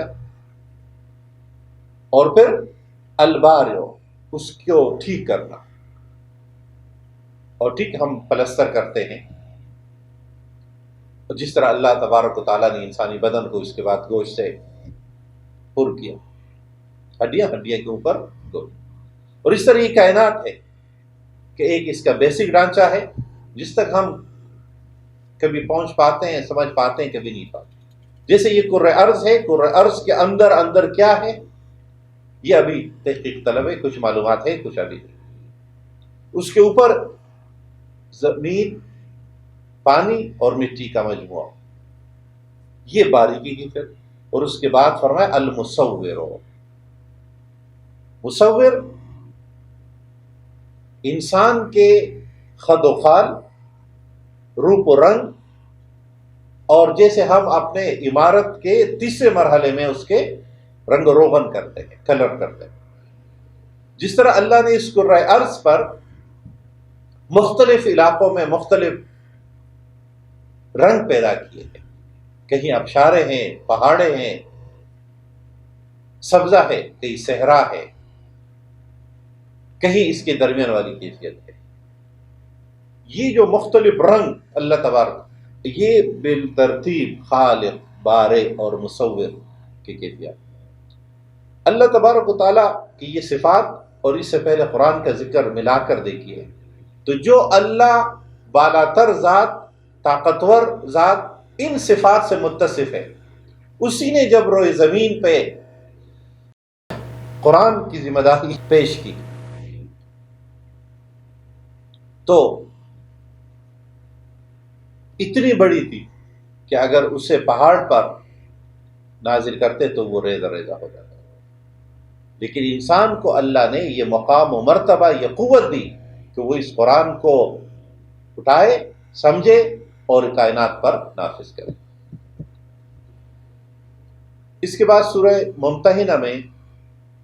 اللہ تبارک و تعالیٰ نے 28ویں پارے میں پہلی آیت میں فرمایا، بسم اللہ الرحمن الرحیم، یا ایھا الذین آمنوا لا تتخذوا عدوی وعدوکم اولیاء تلقون الیہم بالمودۃ وقد کفروا بما جاءکم من الحق یخرجون الرسول وایاکم. سورہ ممتحنہ کی یہ پہلی آیت جس میں اللہ تبارک و تعالیٰ نے ذکر فرمایا اس واقعے کا جو واقعہ فتح مکہ سے کچھ پہلے وقوع پذیر ہوا تھا. اور یہ دراصل رسول اللہ صلی اللہ علیہ وسلم نے جب فتح مکہ کا ارادہ فرمایا تو آپ صلی اللہ علیہ وسلم نے پہلے اعلان نہیں کیا، تیاری کا حکم دیا، اور پھر اس بات کو گویا کہ مفلاج رکھنے کی کوشش کی گئی کہ دشمن کو پتہ نہ چلے. اس دوران اہل مکہ کی ایک خاتون مدینہ آئی اور اس نے یہاں اپنے سابقہ پروفیشنل جو اس کا شوبز کا تھا، ناچ گانے کا تھا، اس کی بنیاد پر کچھ کمانا چاہا. تو یہاں کے لوگوں کی تو دنیا بدلی ہوئی تھی. یہ تو وہ لوگ تھے جو مکہ میں جیسے تھے، ظاہر مدینہ میں نہیں تھے ایمان کے بعد. تو اس کی گویا مارکیٹ نہیں کھلی، واپس جانے لگی. تو حاطب ابن ابی بلتع رضی اللہ تعالی عنہ اور خود رسول اللہ صلی اللہ علیہ وسلم کے پاس یہ آئی کہ میری مدد کرے، تو رسول اللہ صلی اللہ علیہ وسلم نے بھی مدد کی. جاتے ہوئے حاطب ملے اور انہوں نے 10 درہم یا دینار ان کو دیے اور ایک خط دیا کہ یہ اہل مکہ کے ذمہ داران کو دے دو. اس خط میں رسول اللہ صلی اللہ علیہ وسلم کے مکے پر حملے کی اطلاع تھی، اور یہ اسلامی شریعت اور دنیا کے تمام قوانین میں ظاہر ایک بہت بڑا جرم تھا. کسی بھی ریاست سے غداری، یعنی دشمن سے اس طرح خبر پہنچانا، یعنی دشمن کے خبر دینا، یعنی جاسوسی کرنا، آج بھی اسلامی ریاست کے خلاف جاسوسی کی سزا سزائے موت ہے. یہ تو جب کمزور قومیں ہوتی ہیں تو وہ دشمن کی جاسوس کو رکھ رکھ کر سزا بھی نہیں دیتی اور پھر چھوڑ دیتی ہے. جب طاقتور ریاست ہے تبھی تو ان کے خلاف پھر کوئی جاسوسی کی جرات نہیں کرتا. اب حاطب رضی اللہ تعالی انہو کا یہ واقعہ رسول اللہ صلی اللہ علیہ وسلم نے زبیر، علی رضی اللہ تعالیٰ عنہ اور ساتھ میں مقداد رضی اللہ تعالیٰ عنہ کو بھیجا. انہوں نے اس خاتون کو پکڑا روضہ خاک کے مقام پر اور اس سے وہ خط حاصل کر کے واپس لے آئے. رسول اللہ صلی اللہ علیہ وسلم نے خاطب سے پوچھا تو آپ نے فرمایا کہ یا رسول اللہ میرے بارے میں فیصلہ کرنے میں جلدی نہ کریں، میں نے ارتداد نہیں اختیار کیا، میں اسلام پہ غیر مطمئن نہیں ہوں، میں نے صرف یہ چاہا کہ مشرکین مکہ سے اپنے خاندان کے لیے کچھ رعایتیں حاصل کر لوں جو مکہ میں ہیں. اور انہوں نے وجہ بیان کی کہ آپ کے باقی جتنے ساتھی ہیں مہاجرین، ان کے کچھ رشتہ دار وہاں باقی ہے اور وہ ان کی جگہوں کی سب سنبھالے ہوئے ہیں، جنگ کی صورت میں ان کو تحفظ ہوگا. میں چونکہ مکے سے میں باہر سے آ کر رہنے والا تھا تو میرا کوئی تحفظ نہیں ہے خاندان کا وہاں، تو میں نے یہ سمجھا کہ اللہ نے جب آپ کو فتح مکہ کی خبر اور حکم دیا تو پھر تو فتح لازمن ہوگی. میں صرف یہ چاہ رہا تھا کہ میرے لوگوں کا تحفظ ہو اور اہل مکہ پر میرا احسان ہو. اس کی تفصیل ایک اور واقعے سے بھی ہوتی ہے کہ رسول اکرم صلی اللہ علیہ وسلم جب حج پہ تشریف لے گئے، اور بعض روایت میں اس کو فتح مکہ کے موقع پر بھی بیان کیا جاتا ہے، خصوصاً حج کے موقع پر، تو آپ سے پوچھیں گے یا رسول اللہ آپ مکہ میں کہاں رہیں گے؟ یہ بات کتنی دکھ، درد اور کرب کی ہے کہ مکہ کے رہنے والا، مکہ کے باثر خاندان کا فرد، عبد المطلب کا پوتا، اس سے یہ کہا جا رہا ہے کہ ہم مکہ میں کہاں رہیں گے. تو رسول اللہ صلی اللہ علیہ وسلم کے جو الفاظ ہیں وہ بڑے دل چیر دینے والے کہ عقیل نے ہمارے لیے مکے میں کوئی جگہ چھوڑی نہیں. اور یہ اس وقت ہوا جب رسول اللہ صلی اللہ علیہ وسلم ہجرت کر کے آ گئے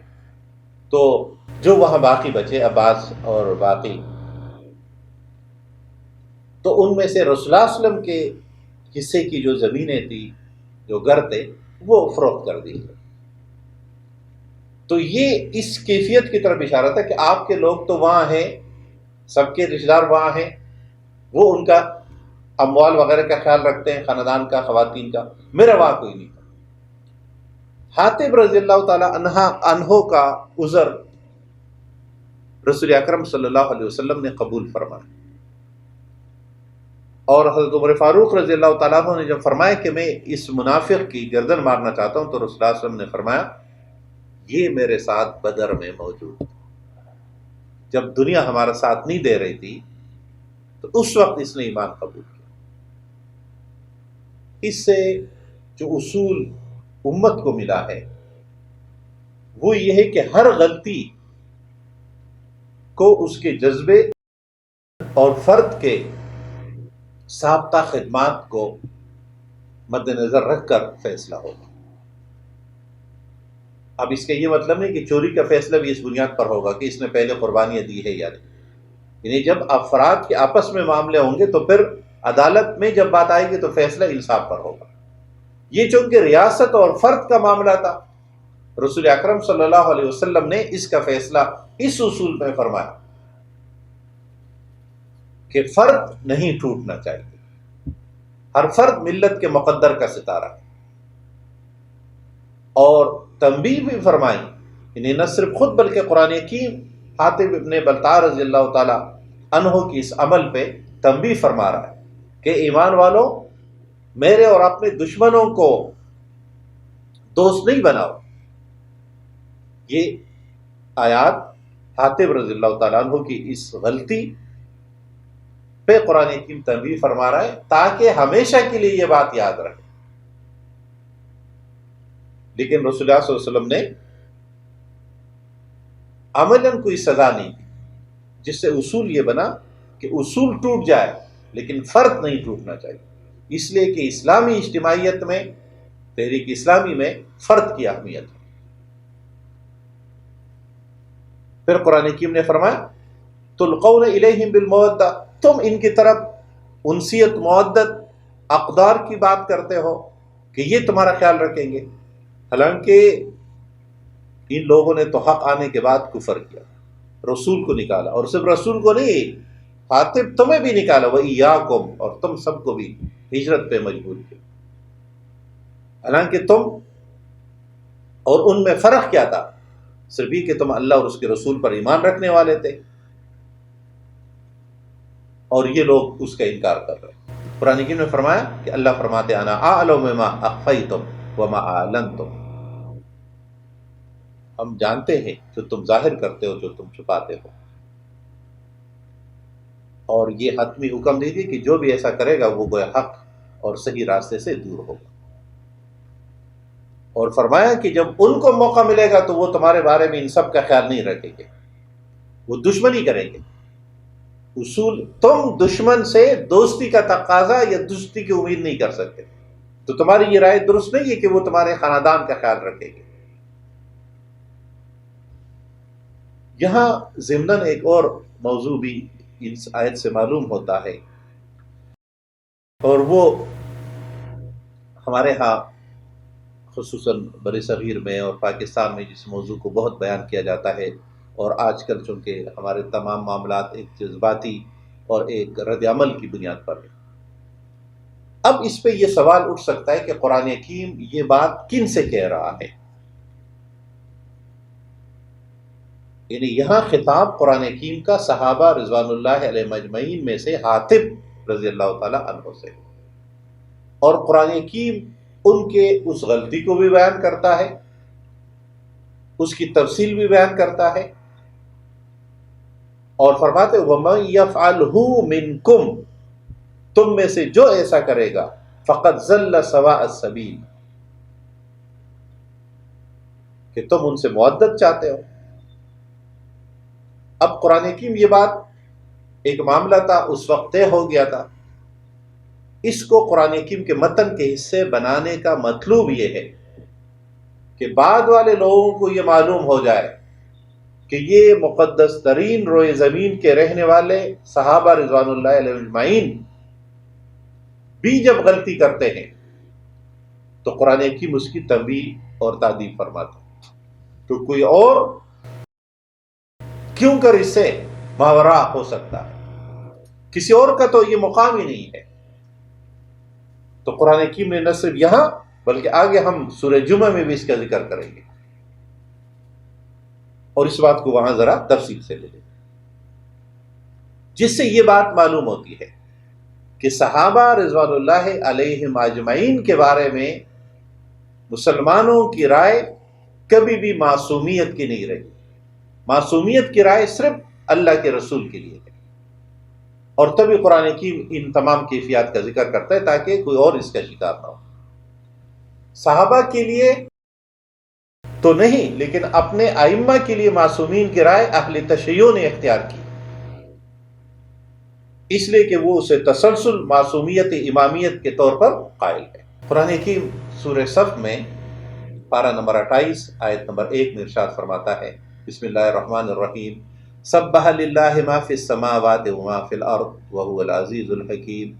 یا ایھا الذین آمنوا لم تقولون ما لا تفعلون، کبر مقتا عند اللہ ان تقولوا ما لا تفعلون، ان اللہ یحب الذین یقاتلون فی سبیلہ صفا کأنہم بنیان مرصوص۔ سورہ صف پہلی کی آیت میں اللہ تبارک و تعالیٰ نے جو خصوصی احکامات اہمیت کے حامل ارشاد فرمائے، ان میں سے ایک تو یہ ہے کہ ایمان والو، تم ایک ایسی بات کیوں کہتے ہو جو تم کرتے نہیں ہو، اور پھر اس بات کو دہرایا،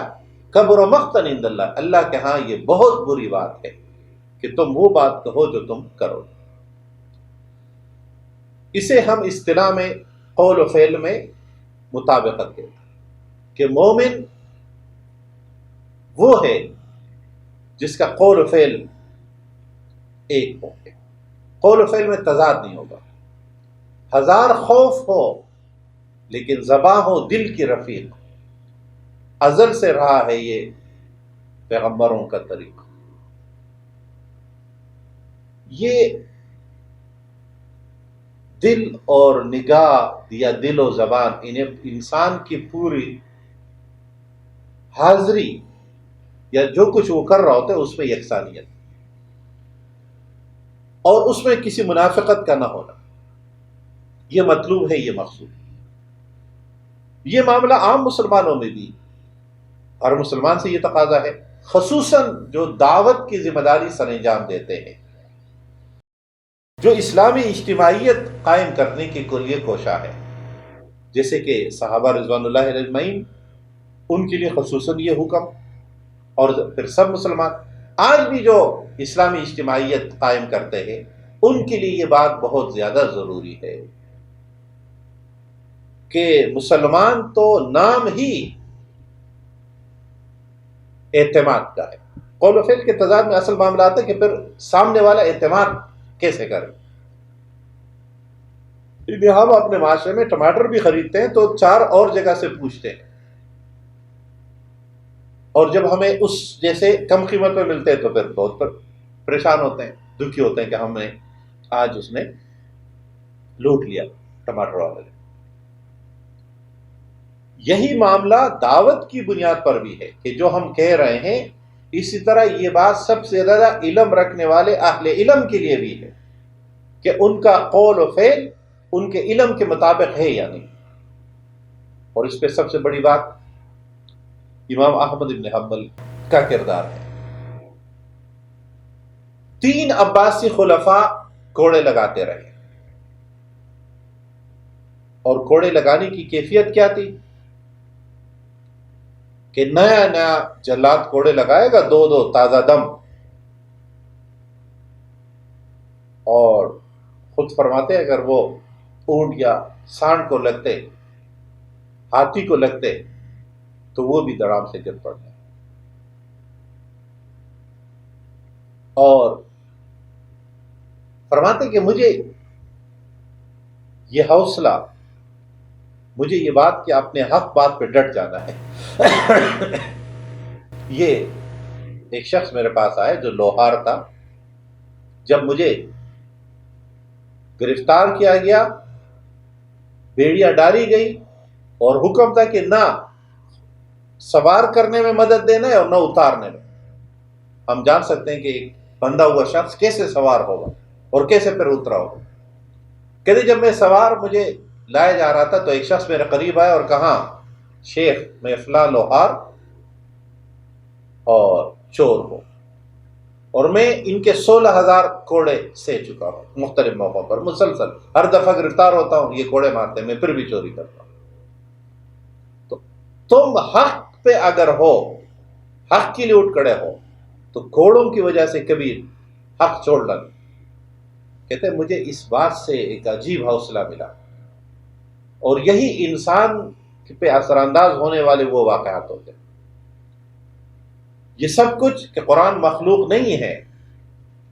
اور اس سے یہ معلوم ہوتا ہے کہ ہم حکمرانوں کی ہر بات پہ سیدھا ریز ہونے والی بات لوگ کا کردار تاریخ یاد نہیں رکھتی۔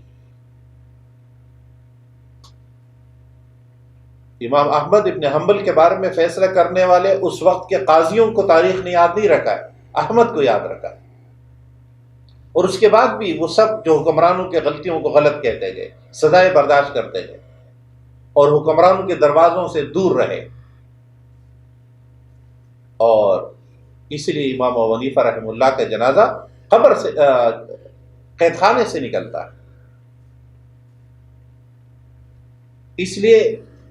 امام سرخسی رحمہ اللہ اوزجن کے قید خانے میں جب ایک اندھے کنویں میں ان کو ڈالا گیا، وہ اسی میں رہے، ان کے شاگرد اس کنویں کے منڈیر پر ارد گرد بیٹھ جاتے تھے، اور یہ نیچے سے اصول سرخسی جیسی کتاب املا کراتے تھے، جو آج ہمارے لائبریریوں کے میں ہم نے خوبصورت پرنٹنگ اس کی موجود ہے، لیکن وہ لکھوائی اس طرح کی۔ تو اللہ کے لیے ڈٹ جانا اور قول و فعل میں تضاد نہ ہو۔ امام حسن البنا شہید رحم اللہ نے اس کے ایک اور پہلو سے وضاحت فرمائی کہ بعض دفعہ داعی کے دل میں ہمیشہ یہ بات آتی ہے، اور وہ اس بنیاد پر دعوت کی ذمہ داری چھوڑ دیتا ہے کہ ابھی میرا عمل ٹھیک نہیں ہے، امام حسن البنا فرماتے ہیں کہ عمل کے ٹھیک کرنے کا طریقہ بھی یہی ہے کہ انسان دعوت کی ذمہ داری کو سر انجام دیتا رہے اور اپنے قول و فعل کو ٹھیک کرے۔ اگر وہ دعوت کی ذمہ داری چھوڑتا ہے تو اس کا تو مطلب ہے کہ وہ میدان میں ہے ہی نہیں، تو قول و فعل میں مطابقت کیسے لائے گا؟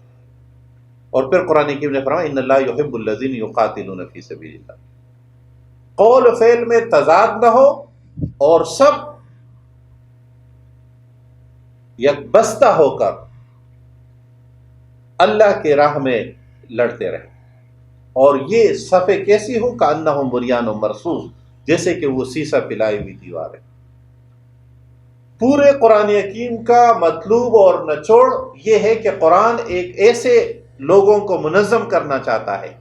جو اللہ کی راہ میں بنیان مرصوص بن کر کھڑے ہو۔ اب بنیان مرصوص، اس کو اقبال نے توحید کی بنیاد ٹھہرایا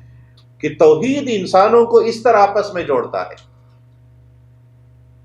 اور اس کے نتیجے میں مسلمانوں کے اندر عالمگیر اخوت کا نظام قائم ہوتا ہے۔ فرمایا اخوت تو اسے کہتے ہیں چبھے کانٹا جو کابل میں ہندوستان کا پیر و مرد بیتاب ہو، اور اس کی وضاحت جو رسول اللہ صلی اللہ علیہ وسلم نے فرمائی کہ مسلمان ایک جسد واحد کی طرح ہے، جسم کے کسی بھی حصے میں تکلیف ہو تو پورا بدن محسوس کرتا ہے۔ اس لیے ہمیں لیبیا، شام، عراق، افغانستان اور کشمیر، اور جو یہاں مسلمانوں کو پاکستان کے اندر سے ان نیکی کی اس جرم میں اٹھایا اور شہید کیا گیا، یہ سب ہمیں یاد ہے۔ ہمیں یہ دکھ محسوس اس لیے ہوتا ہے کہ یہ ہمارے خاندان ہے، بھلے ہماری زبانیں الگ، ہمارے رنگ و نسل الگ، ہمارے پکوان اور کلچر الگ، لیکن دین کا تعلق چونکہ ایک ہے، اس لیے ہمیں دکھ ایک سا محسوس ہوگا۔ قرآن حکیم سورہ صف میں دوسری رہنمائی فرماتا ہے وَإِذْ قَالَ عِيسَى ابْنُ مَرْيَمَ يَا بَنِي إِسْرَائِيلَ إِنِّي رَسُولُ اللَّهِ إِلَيْكُمْ مُصَدِّقًا لِمَا بَيْنَ يَدَيَّ مِنَ التَّوْرَاةِ وَمُبَشِّرًا بِرَسُولٍ يَأْتِي مِن بَعْدِي اسْمُهُ أَحْمَدُ فَلَمَّا جَاءَهُم بِالْبَيِّنَاتِ قَالُوا هَذَا سِحْرٌ مُبِينٌ۔ رسول اکرم صلی اللہ علیہ وسلم کی پیشن گوئیاں کتب سابقہ میں، چاہے وید ہو، چاہے تورات ہو، چاہے انجیل ہو، میں صراحت کے ساتھ موجود ہے۔ اس لیے رسول اکرم صلی اللہ علیہ وسلم کی سب سے واضح پیشن گوئی تورات میں موسیٰ علیہ السلام کے الفاظ، استثناء باب 33 میں، کہ وہ کوہ فاران سے جلوہ گر ہونا، 10,000 قدسیوں کے ساتھ ہونا، آتشی شریعت کا ہونا، یہ سب پیشن گوئی ہے۔ میرے بعد، مجھ ہی میں سے، ہم میں سے، موسیٰ کے الفاظ ایک جگہ ہے ہم میں سے، اور ایک الفاظ ہے تم میں سے، تمہارے بھائیوں میں سے۔ اب بنو اسحاق کے بھائی بنو اسماعیل ہی ہو سکتے ہیں۔ اس طرح عیسیٰ علیہ السلام کے الفاظ قرآن حکیم نے نقل کیے ہیں، یاتی من بعدی اسمہ احمد، کہ میں اللہ کا رسول ہوں اے بنی اسرائیل تمہاری طرف، اور میں اسی تورات کی بات کرتا ہوں جو مجھ سے پہلے تمہیں ملی ہے، اس کی تصدیق کرتا ہوں، اور خوشخبری سنانے والا ہوں، انہیں پہلے والے کو بھی مان رہا ہوں، آنے والے کو بھی مان رہا ہوں، جس کا نام احمد ہوگا، اور یہ رسول اللہ صلی اللہ علیہ وسلم کا نام۔ اسی لیے مولانا الطاف حسین خالی رحم اللہ نے مسدس مد جزر اسلام میں فرمایا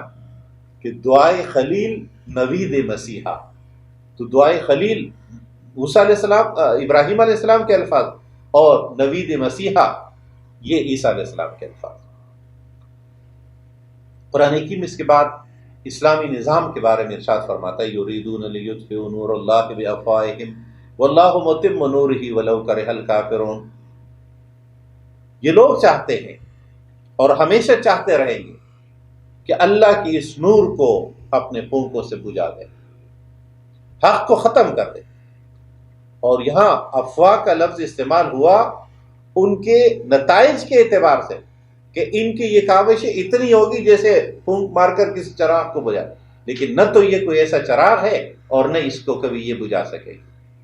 بلکہ اللہ اسے پورا کر کے چھوڑے گا، اگرچہ کافروں کو یہ بات بہت ہی ناگوار ہوئی۔ اس سے مسلمانوں کا یہ ایمان بنتا ہے کہ اسلام کبھی ختم نہیں ہوگا، کوئی کچھ بھی کر لے، مسلمان اور اسلام قیامت تک قائم رہیں گے۔ اس لیے کوئی اس نور کو بجھانے کی جتنی بھی کوشش کرتے رہے، دیکھنا صرف یہ ہے کہ مسلمان اس میں اپنا کردار کیا ادا کرتے ہیں۔ اور پھر اس لیے فرمایا هو الذی ارسل رسولہ بالہدی ودین الحق لیظہرہ علی الدین کلہ ولو کرہ الکافرون، کہ اللہ تبارک و تعالیٰ نے تو رسول کو بھیجا ہی اس لیے کہ وہ دین حق کو غالب کر دے، اور چاہے یہ بات مشرکوں کو کتنی ہی ناگوار گزرے۔ غلبہ دین، غلبہ حق، یہ پیغمبر کا فریضہ منصبی ہے، اور پیغمبر نے یہی فریضہ ادا کیا کہ دین کو دیگر ادیان پر غالب کرنا۔ اور آپ صلی اللہ علیہ وسلم اس دنیا میں گئے تو آپ نے اپنے دائرے میں عربوں کے زمین پر دین کو غالب فرمایا، اور یہی غلبہ چلتا رہا، یہی غلبہ دوبارہ ہوگا، یہی آپ صلی اللہ علیہ وسلم کی پیشن گوئی۔ اس لیے ہم سب اس غلبے کے لیے کوشاں ہیں، اور یہی بعثت نبوی صلی اللہ علیہ وسلم کا۔ اور اگر یہ غلبہ مطلوب نہ ہو تو اسلام صرف محکوم بن کر رہ جاتا ہے۔ اس سے اصول یہ بنا کہ اسلام محکوم نہیں ہوگا، بلکہ اسلام حاکم ہوگا، غالب ہوگا، اور اسی کے لیے مسلمان جدوجہد کرتے ہیں۔ سورہ صف میں اس کے بعد آیت نمبر 10 میں ایک ایسی تجارت کا ذکر ہے جس کے جہاد کے لفظ سے تعبیر کیا ہے، الا ادلکم علی تجارۃ تنجیکم من عذاب علیم، اور جس کے نتیجے میں فتح اور جنت کی خوشخبری کا ذکر ہے۔ قرآن حکیم اس کے بعد سورہ جمعہ میں ارشاد فرماتا ہے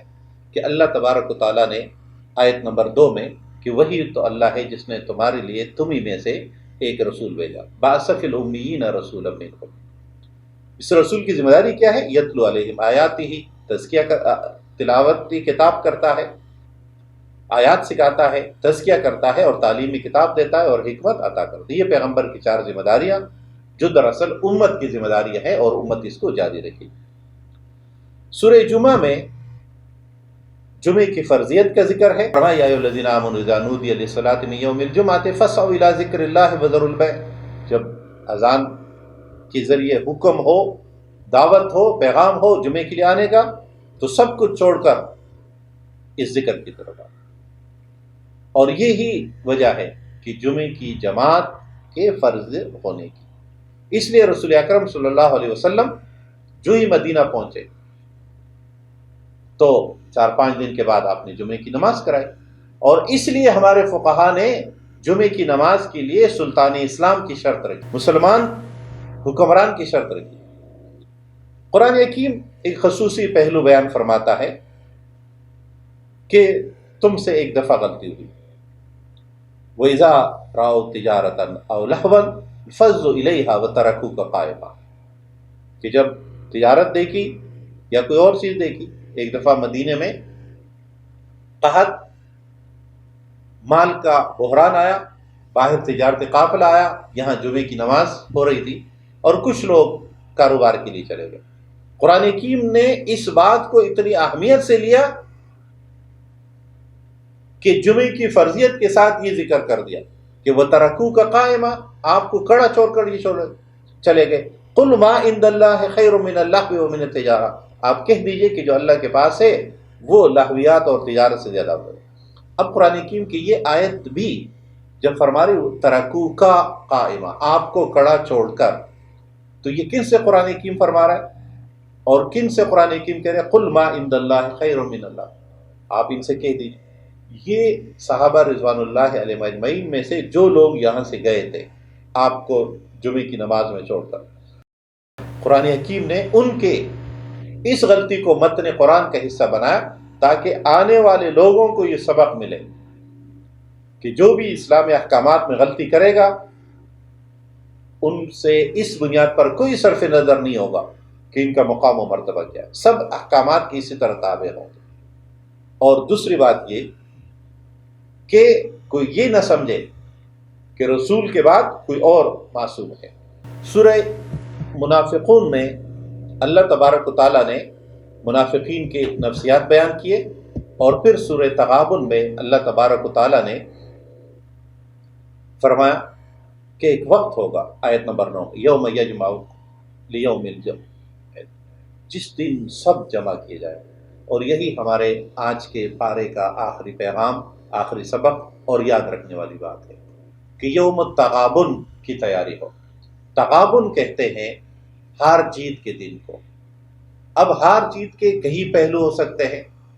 جب قیامت کے دن، جیسے رسول اللہ صلی اللہ علیہ وسلم نے فرمایا کہ جنتیوں کو، امام بخاری کی حدیث ہے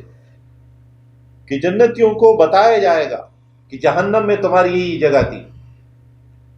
اور جہنمیوں کو بھی یہ بتایا جائے گا کہ جنت میں تمہاری یہی جگہ تھی، لیکن تم نے اپنے آپ کو اس استحقاق سے کھو دی۔ تو جنت میں جو جہنمیوں کی جگہ ہوگی وہ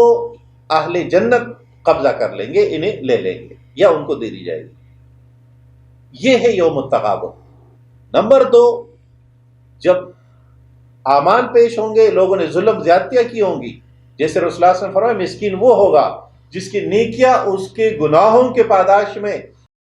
دوسروں کو دے دی جائے گی، اور یہ اس پہ دوسروں کی غلطیاں ہموار کر دی جائے گی۔ تو یہ تغابن ہے، ہار جیت۔ دنیا میں ہر شخص جیت کی کوشش کرتا ہے، اور انجام کے جب پتہ چلے کہ میں تو ہار گیا۔ اور اس تغابن، اس ہار جیت کا فیصلہ کا سب سے بڑا اظہار یہ بھی ہے کہ جب ہم سب حشر میں حاضر ہو، اور وہاں جب فیصلہ ہو، لوگوں نے دنیا میں بہت کچھ کیا ہوگا، وہاں پتہ چلے کہ نہیں، جیتنے والے وہ ہے، ہارنے والے وہ ہے۔ تو یوم التغابن کا ذکر کر کے قرآن حکیم ہمیں یاد دلاتا ہے، ہمیں سمجھاتا ہے کہ اصل تیاری اس کی ہونی ہے کہ جب ہار جیت کا فیصلہ ہو تو ایسا نہ ہو کہ ہم ہارنے والے میں ہوں۔ اللہ تبارک و تعالی ہمیں ہار جیت کی اس دن فتح یاب ہونے والوں میں، کامیاب ہونے والوں میں، جنت میں داخل ہونے والوں میں، رسول اکرم صلی اللہ علیہ وسلم، صحابہ اور انبیاء کے